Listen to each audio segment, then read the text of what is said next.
Good afternoon po sa inyong lahat. Batiin natin ang mga katabi natin, good afternoon. Mga kapatid, araw po ng Biyernes, alam ko po, inihintay natin ito, huling Biyernes ng buwan, kaya sabay-sabay masaya nating bigyan ng papurit pasasalamat ang ating pong Jesus Nazareno, isang malakas na palakpak ng kagalakan para sa ating mga deboto ng pong Jesus Nazareno. At tayo po ay nagpapasalamat, kasama natin ngayon ng isang paring deboto, Pilipino, pero siya po ay naka-assign sa Thailand, si Father Joseph Briones. Palakpakan po natin si Father. Thank you, Father. Welcome po sa Quiapo ulit. No? Alam ko ho na itong araw na ito ay huling araw na ho ng buwan ng Mayo. Pakisabi nga po sa katabi ninyo, magiging maligaya ka rin. Bakit parang ayaw nyo maging maligaya ang katabi ninyo? Ulitin natin ang malakas sa katabi, magiging maligaya ka rin. O sagutin nyo siya, ikaw din. Amen. Lahat ng pinapaligaya ng pong Jesus Nazareno, isang mas malakas sa palakpak para sa Kanya. Magiging maligaya ka rin. Alam mo ninyo mga kapatid, ngayon ay huling araw na ng buwan ng Mayo, ang huling araw ng Flores de Mayo. Kaya tayo nagpapasalamat sa ating mahal na ina, ang Birheng Maria. Ganun pa man, alam ko po kung meron bang masasaya ngayon, yan ang mga estudyanteng nagsipagtapos at mga nag-move up at syempre ang kanilang mga magulang. Sa mga gumraduate, gagraduate at mag-move up sa inyong mga magulang, congratulations po sa inyo. Palakpakan din po natin ang mga graduates ng 2024, ang mga nag-move up. Alam mo ninyo, nung isang araw ako ay naimbitahan sa isang graduation para maging guest speaker. Ito na yata ang pinaka-unforgettable ko sa ngayon na invitation para maging guest speaker. Graduation po ito ng mga estudyanteng AITA sa Porac, Pampanga. Tinanong ko yung teacher, ma'am, ilan po ba ang gagraduate? 7. Wow! Sabi ko, dami ha. Baka magsiksikan pa yan.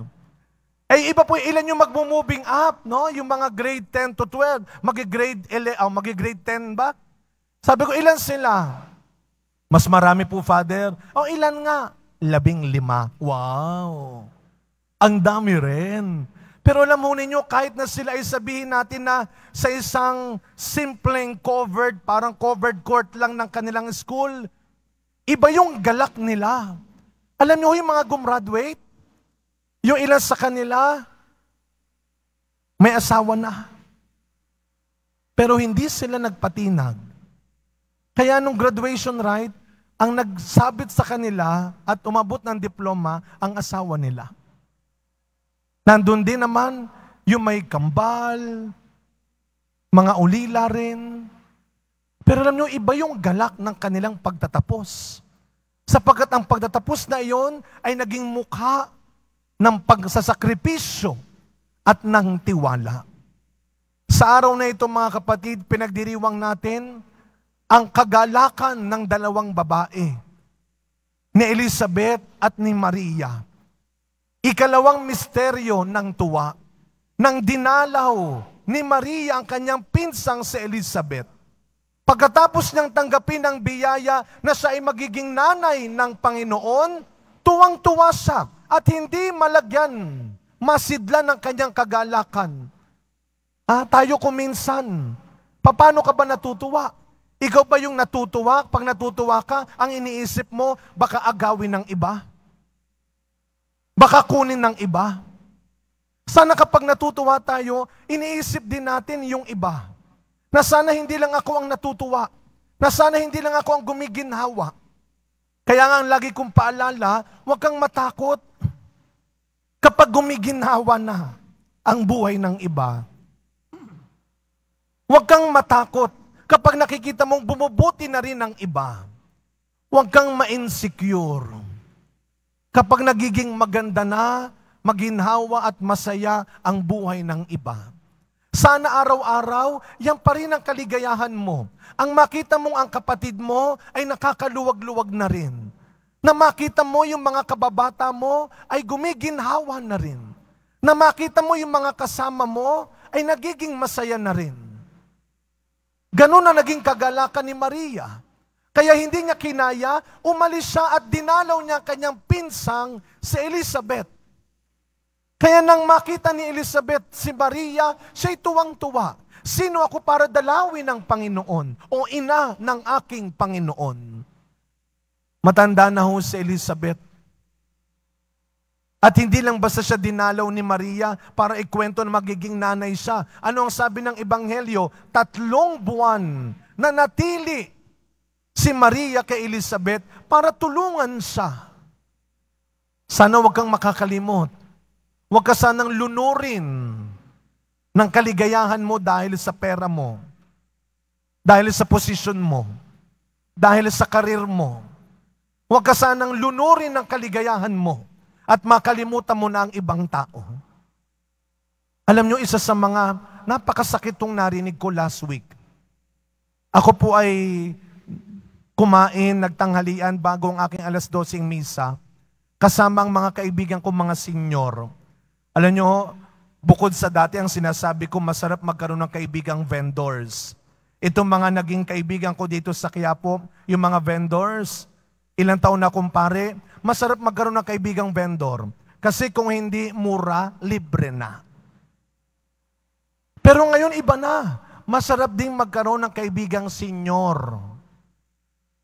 Kumain ho kami, puro senior kasama ko. Pagtapos namin kumain, pakiramdam ko, walang kinita yung kinainan namin.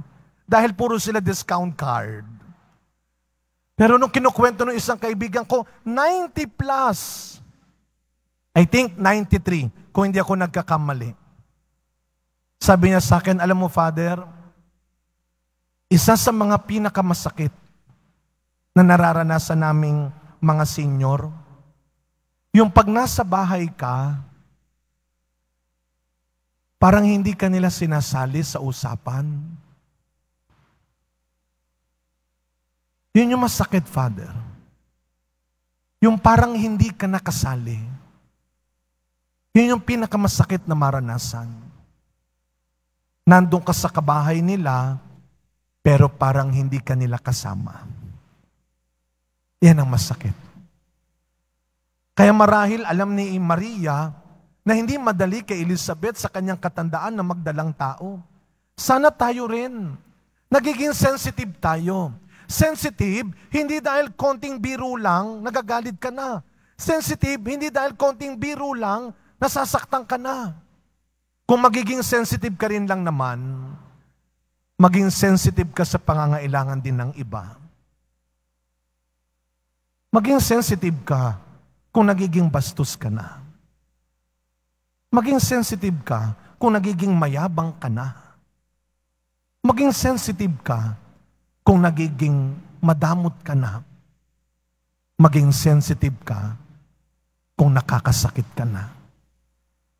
Kaya sana mga kapatid, baunin natin ngayong araw na ito ang pangako ng Diyos kay Maria at Elizabeth. Si Elizabeth, nakatanggap ng grasya, naging maligaya sa kanyang katandaan. Si Maria, nakatanggap ng grasya at naging maligaya sa kanyang murang edad. Isang paalala na ang kaligayahang nagmumula sa Diyos ay para sa lahat. Huwag mong isipin na bata ka pa, kaya pwede na enjoy lang kahit mali, kahit masama. At huwag mong isipin na matanda ka na, hindi ka na pwedeng maging maligaya dahil nakalimutan ka na. Tandaan natin, araw-araw, gagawa pa rin ng paraan ng Diyos para pawiin lahat ng lungkot mo, para patigilin ang pagdaloy ng luha mo, para tapusin ang kalungkutan at paghihirap mo. Sa pagpapatuloy ng misang ito, taglayin natin ang kaligayahang tinanggap ni Elizabeth at ni Maria. Araw-araw, maniwala at magtiwala. Gagawa at gagawa ng paraan ng Diyos para isang araw, ikaw naman ang lumikaya. Amen.